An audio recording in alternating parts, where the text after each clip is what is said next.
Hello and welcome back to another episode of the Mark Moss Show, where, of course, we're always talking about the decentralized revolution, breaking it down for you play by play so you can see exactly how the world is changing, but not just for the sake of seeing it happen, but to understand it. And why do we want to understand it? Well, for one, it brings a little bit of peace to our minds.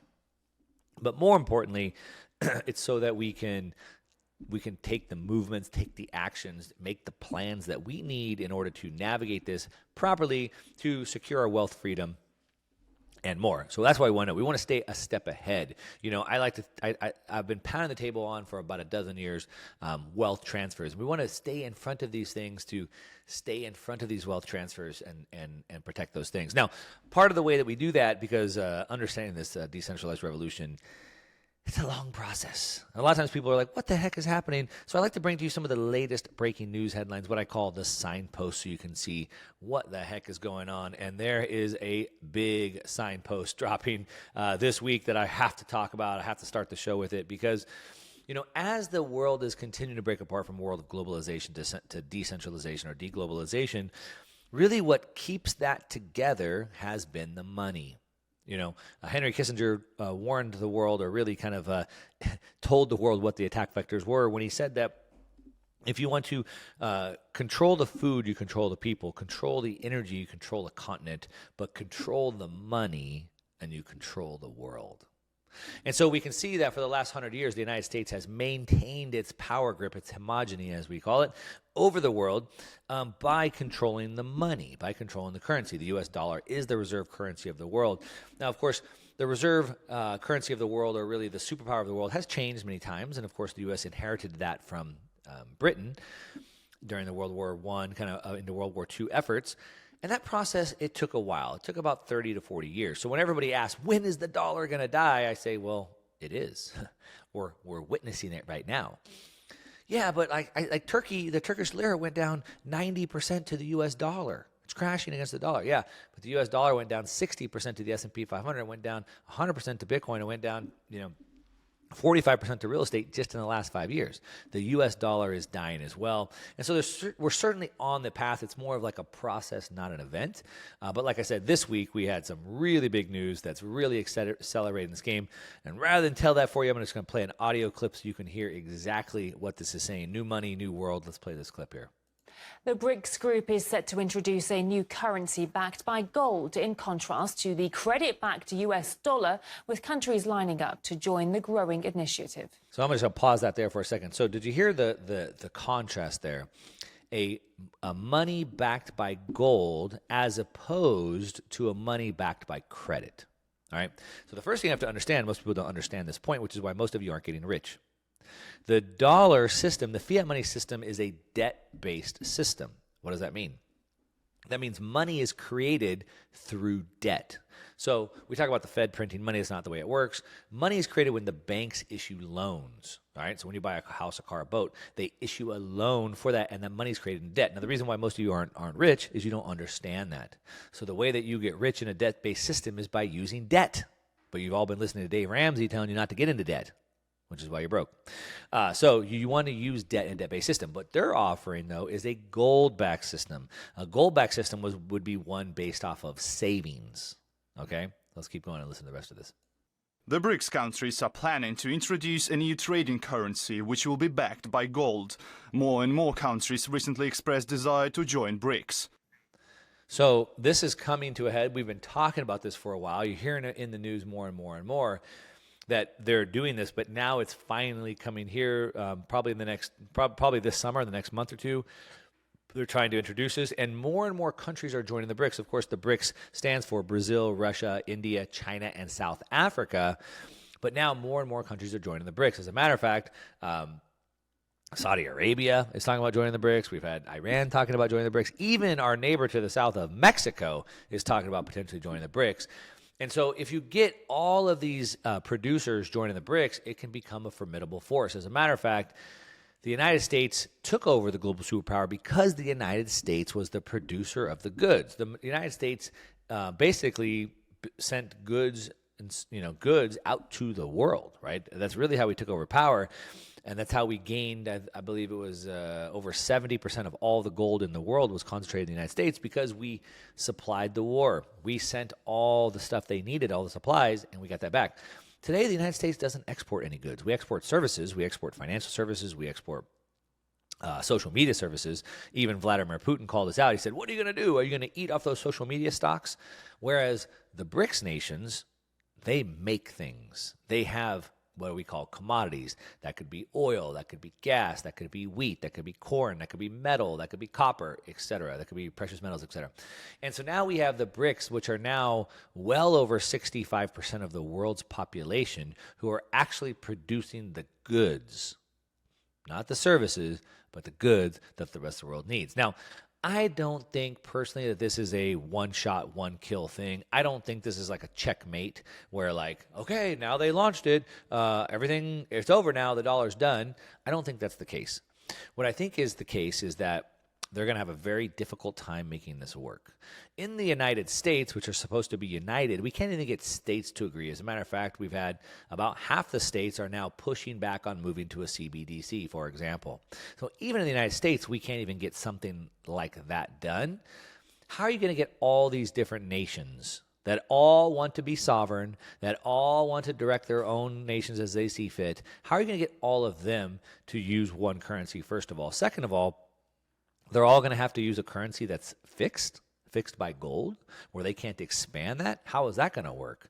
I mean, China, there's no way that's going to work in China. China's debt situation is way worse than the United States. If they don't continue to print money, they're not going to survive, which is why they don't have a free floating currency. If they opened up their capital accounts, all the money would leave China, which is why they can't do that. So how do they move to a fixed monetary supply based off of gold?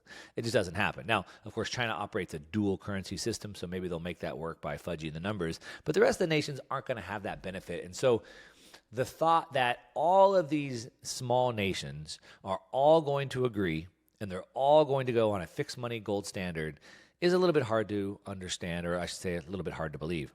But I do believe that they're actively trying to do it. I do believe that they'll get it launched and off the ground. And I do believe it's another chink in the armor of the United States. It's not the death blow. It's not the final blow, but it certainly undermines the effort of that for sure. And I think in the future, the way I see the world, and that's why I talk about the decentralized revolution, I don't see another global reserve currency. I don't think there's another coordinated one currency that everybody goes to. I think that the world's going to continue to break apart. And I think that the U.S. and some of its allies, that the U.S., maybe Mexico and some of the South, maybe the U.K. will stick with a dollar-based system.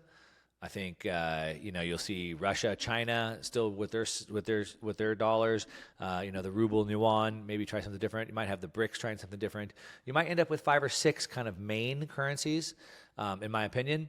And of course, I think Bitcoin is going to continue to grow and grow and grow and take a bigger chunk out of that. And we'll see nations continue to adopt Bitcoin, like El Salvador, moved onto a Bitcoin standard. Now we saw the nation of Georgia over in Europe is now going to be mining Bitcoin. So I think we'll see that start to play. And I think we'll see multiple. So this is a huge step in this. And it's certainly something that we want to watch out for and pay attention to. But just put it into perspective, I don't think it's like imminent, like this means by the end of the year, the dollar is done. And when you say the dollar is done, what does that even mean anyway? The dollar took over from the pound sterling, but the pound sterling is still the 3rd most used currency in the world 100 years later. And so even when the dollar is done, it's not done. I think the dollar will probably be around for a very long time, just like the pound sterling is. Now, as the BRICS nations are talking about moving to a gold-backed currency, you might want to consider moving some of your currency to gold as well. A lot of people ask me where I get my gold. I've been working with a company called Universal Coin and Bullion, and I trust Universal Coin because I've talked directly to the president, Mike Fulgen. He wrote the consumer alert on gold coins for the Texas Attorney General, and they have great prices on gold and silver. As a matter of fact, just for my listeners, he has a special offer. You can get a 1-ounce gold American Eagle coin. It's the most popular gold bullion coin in the world. He's going to give it to you at his dealer cost and only 3.5% over spot gold price. Plus, he's even going to give you free shipping. if you just mention my name. Give them a call, 1-800-UCB-GOLD. Again, 1-800-UCB-GOLD. And mention Mark Moss, and it's all going to ship for free. You can also go online, universalcoin.com/Mark Moss. Again, universalcoin.com/Mark Moss. A lot's been going on in the Bitcoin crypto space, specifically this week. One of the biggest players that's not really public facing. It's not like a really retail company. So a lot of you maybe don't know the name, but we had another one bite the dust here, and it is causing massive carnage for a lot of people involved. And that is a company called Prime Trust. Now, just think about that name, Prime Trust, like as in prime, as in like the best trust, the most trusted person. And so that's what they were. They were like a trusted third party for retail-facing companies that would handle their Bitcoin transactions as well as storing their Bitcoin for them. And unfortunately, the most trustworthy company, Prime Trust, is no longer trustworthy, should have never been trustworthy, and they have gone down. And it's a big math problem. The math problem is that they owe about $155 million to clients, and they have only about $71 million in assets. It's a big problem. They don't even have 50 cents on the dollar for what they owe. Now, what led to some of this problem is almost unbelievable. I mean, it is unbelievable. It's probably not worth believing. It's probably a lie, but so far the story is that, we just happened to lose the keys to our wallets. So with Bitcoin, you store it yourself. What you have to store is you have to store your private key. It's sort of like if you had gold back in the day and you buried it out in the desert and you made yourself a treasure map so you could go back and find that gold later. And you want to protect that treasure map with everything you have, because if somebody were to steal that treasure map, they can go find your gold, right? Or if it got burned up in a fire, how would you go find your gold again? And so private keys to Bitcoin are sort of similar. You want to protect those private keys. You don't want to lose them. But apparently Prime Trust just lost their keys. And all the Bitcoin that they were holding on behalf of clients and customers just disappeared. That's what we're supposed to believe. And so because of that, they've been insolvent for a few years now. But nobody just knew that. Nobody called them out on that. Now, they went through a management change in 2021. The management change came in. They didn't really know what the heck was going on. They lost access to some of these old wallets. They lost the private keys. And, of course, what do you do when you lose all your clients' money? Well, you lie to them. You pretend you didn't lose all your money. And then you try to keep a lid on it while you try to hopefully get that money back. Like a degen gambler. If I could just get a little bit more money, I know I can make my money back, right? And they're doing that. And they're trying to get it back. Now, how do they do that? Well, just like any degenerate gambler, you have to get more and more risky. If you want to try to get those crazy returns, you have to move more on the risk scale. But the problem is you move more on the risk scale, you're taking more risk, and you probably have bigger losses. And that's exactly what happened. They used the remaining clients as assets that they had to go try to make that money back. They went and YOLO'd, as we'd call it. You only live once, or aped into a position. Let's just push it all on the table. I'm all in, like a poker game, or like bet it all on red at the roulette table. And they went all in like a Ponzi scheme, taking new client deposits in to try to win back the money for the old clients, or taking new deposits in to redeem funds for new clients. Now, that doesn't work good. They even went as far as using some customer funds to give to FTX for their political contributions. I mean, it's insane what they did, and all in the name of trying to hide this. It says they had and on top of it, they had been operating in Texas without a money transmitter license. So not only did they do all these shady things as, Prime Trust, not only did they do all these shady things, they were actually running an illegal operation, an unlicensed illegal operation. And so it's bad. It's bad. They were buying some coin called Audio, is what it looks like, trying to win their money back. But yeah, that thing was at 38 cents just a couple months ago, and now it's at 18 cents. That didn't do too well. It never does. When you get behind like that, like an degenerate gambler, it's probably going to be a losing proposition. Now, what's even crazier news this week was FTX. The FTX that stole about $60 billion, Sam Bankman-Fried. That exchange is thinking about restarting. They want to open back up, called FTX 2.0, which is completely insane to me. I understand sometimes people want to go back and revive like iconic brands and give them another shot. I get that. FTX is far from an iconic brand. FTX is the poster child for stealing people's money. That is not a name that you'd want to associate it with. And in the bankruptcy proceedings that went through, it found out that they didn't really have any technology. All they had was I think like a spreadsheet, maybe it was like a Google Sheet ledger and one bank account. Like it was the most archaic, simple organization that was there. So it's not like they're resurrecting some cutting edge technology, some cutting edge software systems or anything like that. Apparently, per the bankruptcy filings, they have none of that. So they don't have a good name. They have no customer goodwill. They have no brand equity or loyalty. They have no processes or systems. They have no technology. What do they have? Oh, man, I just don't understand that. Some people are just out for, I don't know, people like banging their head against the wall, I suppose. In other news in the Bitcoin cryptocurrency space, we're continuing to see the screws get tightened around the SEC Chair Gary Gensler. He's the head of the SEC, as they should be. Now, I have a little bit of conflicting views on this in a sense where it's like, I don't like the SEC. I'd like to see the SEC shut down. Their supposed goal of protecting consumers has not worked. All they do is harm consumers more and more. They completely failed over and over and over, and they should shut down in disgrace. I don't need a government body to tell me what I can and can't do with my money. If I want to YOLO into a position in Vegas or YOLO into a cryptocurrency, I should be allowed to do that. I don't need them to tell me what I can and can't do. I don't need them to protect me. That being said, here they are. They're here, and so we have to abide by them. But Gary Gensler has come under so much fire for his vicious and aggressive attack on cryptocurrencies that now there's entire petitions going around of people asking for his resignation. There was actually some news that came out this week that he was going to resign. And so a lot of people were expecting that, and then it looked like maybe that got a little bit ahead of itself. Maybe there's a little bit more of a rumor than some truth. So he's not quite resigning yet, but it's certainly looking like it's getting close to that, as he should. Like I said, I'd like to see him shut down. It's one of the things that I really see with these news headlines this week, where in the United States is not a democracy. I know you're being told on the news every single day, propaganda telling you, it's threat to a democracy, it's threat to a democracy, it's threat to a democracy. It's not a democracy. If you grew up in the United States and went to school, most likely you did the Pledge of Allegiance, and with your hand over your heart, and to the republic for which it stands, to the republic, not the democracy, to the republic.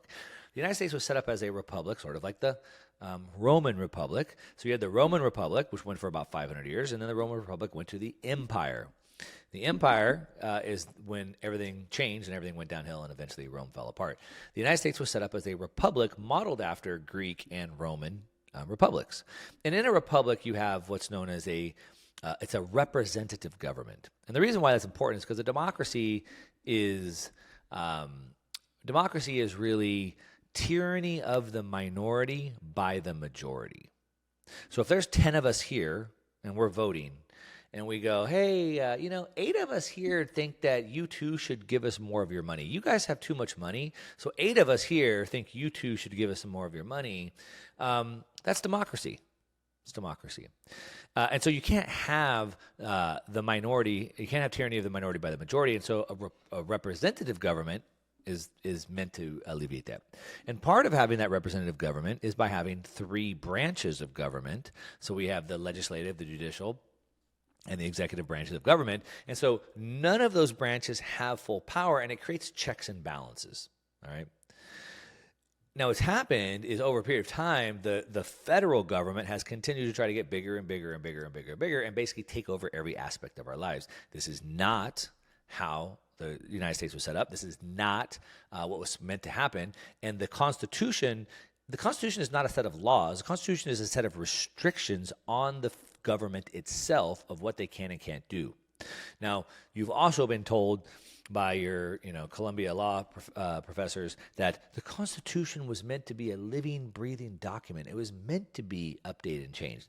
No, that's false. That's another argument that they put in place so they can win. So what happens is, whenever you're trying to win an argument, if you're going to debate something like that, a couple of techniques you would use, maybe like an anchoring or a window, where you try to move the argument into something that could be defeated.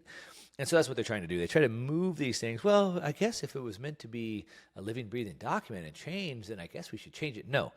The Founding Fathers knew that the government would grow and we would end up in the same place as the government in Britain that they tried to get away from. Now, why is this important? Well, latest breaking news headline this week of the Supreme Court ruling on some more cases that set the world into a tailspin. Now, from my viewpoint and lens, and feel free to disagree with me, and if you do disagree with me, I'd love to hear from you. So hit me up on social media, on Twitter, or on Instagram, @1MarkMoss. Let me know you listen to the show, and let me know if you disagree. Let's talk about it. But the Supreme Court has been basically getting rid of federal powers and moving powers back down to the states, which in my opinion is a good thing. Now we can argue, but now the states shouldn't be allowed to decide on that. Well, that's a different argument, right? That's a different argument. This is an argument about whether things should be federal or not. And so two big things that happened this week. One, they struck down the student loan forgiveness. They said that is unconstitutional. Now, I can understand your side of the argument. In a debate, the goal is to understand your opponent's argument better than them. I can understand the argument. Student loans are predatory. Student loans are holding back the economy.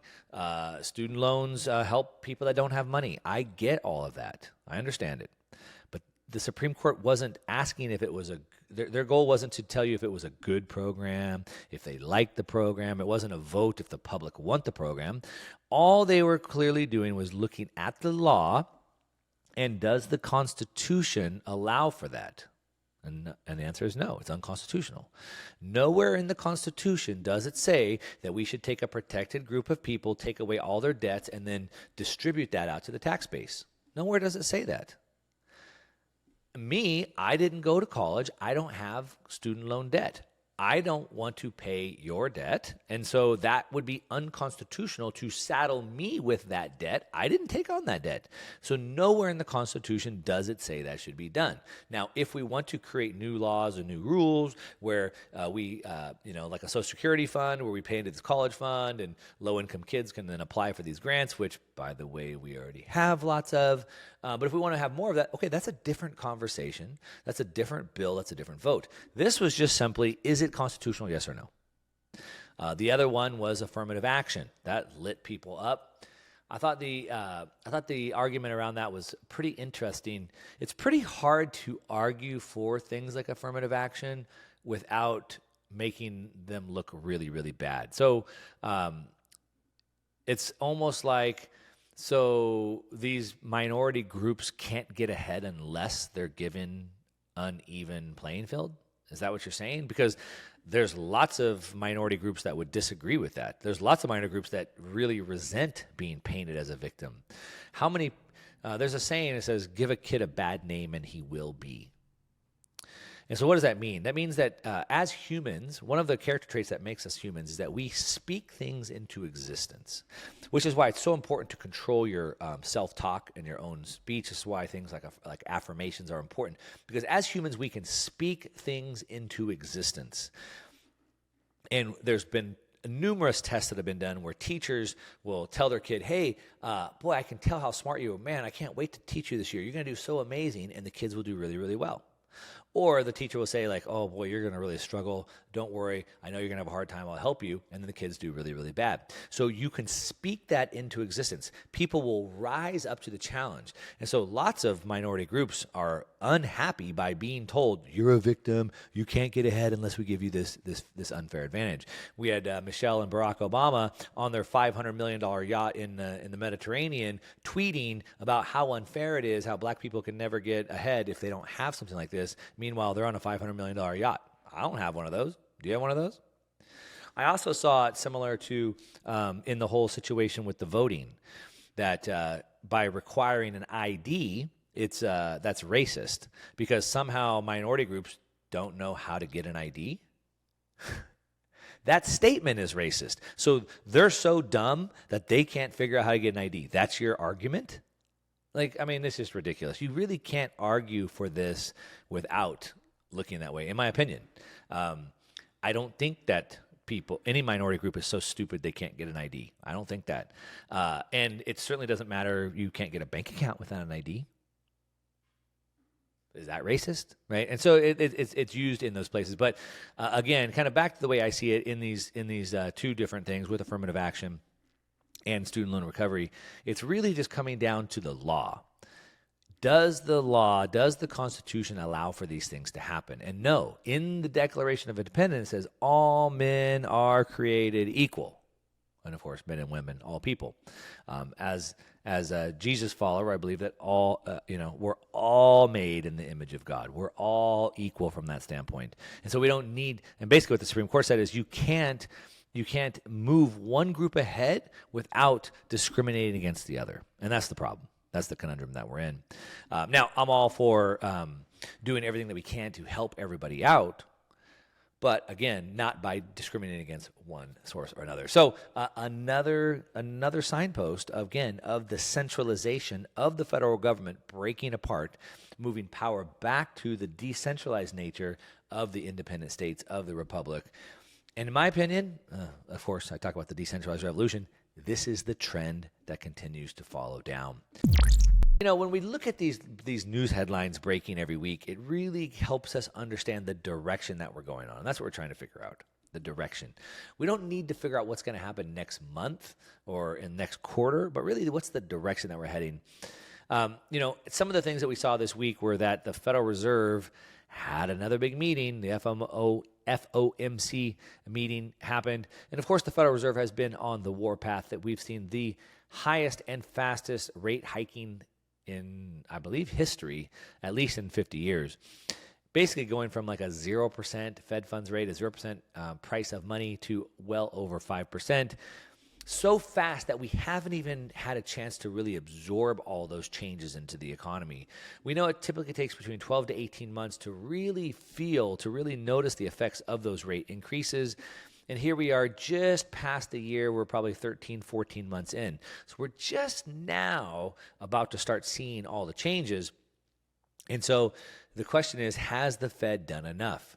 Well, we know finally, I believe the first time in, I believe it was 14 months, the Fed paused their rate hikes.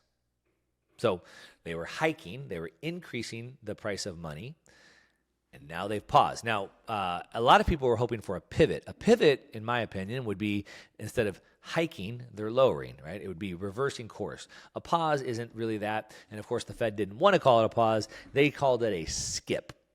They said, well, we're not pivoting. And we're not even technically pausing. What we're doing is we're just going to skip a meeting. We're going to see what's happened, which, I think sounds like a good idea. They've gone so fast and so aggressive, they should probably wait and see if the markets can absorb these changes. But history shows us, I believe, there's never been an instance in history where the Fed has paused and then gone back to hiking again. It's never happened. Now, doesn't mean it can't. There's a first for everything, and we certainly could see that. But right now, latest projections indicate that the FOMC members expect the Fed funds rate to reach 5.6% by the year end, which would suggest that there's maybe 2 more 25 basis point hikes this year. Now, we don't know this. Obviously, nobody knows the future. I don't even think Jerome Powell, head of the Fed, knows either, right? He's kind of just every day taking the information in that's coming along and making the best choices that he can, I guess. I've been very hard on Jerome Powell. I think he's an idiot. I think he has no idea what he's doing. But I don't think anybody would have an idea of what they're doing in that position. So what do I mean? I think anybody who thinks they can control an entire global market and economy by adjusting the price of money is an idiot. Anybody that would try to do that would be misinformed. So while I'm harsh on Jerome Powell, I'd be harsh on anybody because it's a losing proposition. It's not going to work. So I'd say that. But, one thing that we know is that when the Fed pauses, again, back to historics, historically, when they pivot, it's been very bad for stocks. Typically, stocks go down. However, historically, when they pause, things have done well. And so here we are in this pause, or this skip, as they call it, and we can see that the stocks have logged one of the best first halves ever this year. So here we are about halfway through the year. We know that 2022 was the worst year for stocks and bonds in over 50 years, the worst in over 50 years, and yet here we have 2023 with one of the best first halves ever, which is pretty amazing. Up 39, what is it? The NASDAQ 100 rose 39%, which is pretty amazing. Looks like a lot of the commodities have done very well. Natural gas has done very well. Of course, the tech stocks have done very well. Most of those bolstered by the AI revolution. The top 7 stocks in the S&P 500 really were the ones that had exposure to the AI push. We can see that the indexes were strengthened up in the mega cap tech stocks. Apple, which hit a $3 trillion market cap milestone on the last day of trading, which is just absolutely amazing. Of course, $3 trillion ain't what it used to be, so to speak. One of the things that the Fed looks at is not the market. I don't think the Fed really cares about what's happening in the markets. They do care about what's happening in the credit markets. They want to make sure liquidity is there. They also look at the markets that make up inflation.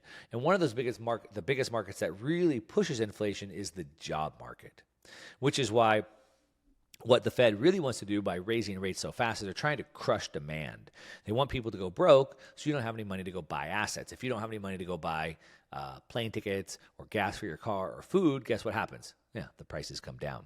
Now, part of what they want to do is they want the unemployment number to go up. They want more people to be unemployed, which is just an insane thing to think about from that perspective. So what they really want, their objective is they want you to lose your job. They want your wages to go down. They want you to be broke so you don't continue to buy so much stuff. That's what they want. And this is not a hidden thing. This is not a controversial thing. They've been grilled. Jerome Powell has been grilled in front of congressional committees by even people I don't typically agree with, like Senator Elizabeth Warren, stating, Jerome Powell, you realize you want millions of people to go out of work, don't you? Yes, I understand that. What are you going to tell those people? We saw Senator Kennedy, who I love. He's grilled Jerome Powell. Many times people have grilled Jerome Powell over this. Your goal is to bring unemployment up. Yes, it is. And those millions of people are real people that have families and they can't afford to pay for their families anymore. You understand that, right? Yes, I understand that, right? It's just insane. However, the labor market isn't really budging. It's been a problem for Jerome Powell. We see in April, the Department of Labor reported 5.7 million unemployed job seekers and 10.1 million job openings. All right? So we have more openings than we have job seekers, 2 for 1. The shortage is helping pump wages, especially for teens, whose median weekly summer pay rose 7% between 2019 and 2022, more than any other age group. So we have 2 jobs for every 1 applicant. Now, what happens? Remember, economics is simple. It's broken down by supply and demand. If you have more employers competing for less workers, what happens? They have to pay them more. Prices rise. That's exactly what the Fed doesn't want to happen. They want it to go down. We can see in May, 36.8% of U.S. teens were working or seeking work, up from a pre-pandemic low of 32%. So more people were looking for work, but it's far from the consistent 50% plus seen up until 2001. So even though more teens are looking for work now than they were a few years ago, what we can see is it's still way less than the 50% that it used to be. And so really the number isn't just the unemployed, it's really the market participation rate. So unemployment only measures the people who are looking for work. But the people who stop looking for work, they don't measure that anymore. So what you really want to look at is the labor participation rate. How many people working age are actually working? And what we've seen, even though unemployment looks low, because most people have given up looking for jobs, the labor participation rate is like at all-time lows. Very, very, very low.